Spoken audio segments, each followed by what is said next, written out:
Torre Annunziata lies between the restless waves of the Gulf of Naples and the ancient breath of Mount Vesuvius, a city shaped by its powerful neighbors, water and fire, where life has always carried the weight of history and the energy of rebirth.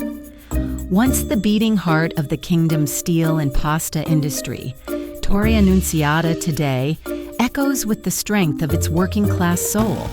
The port, once bustling with ships and commerce, still pulses with the rhythm of fishermen and trade, connecting sea and people in a daily ritual of labor and pride.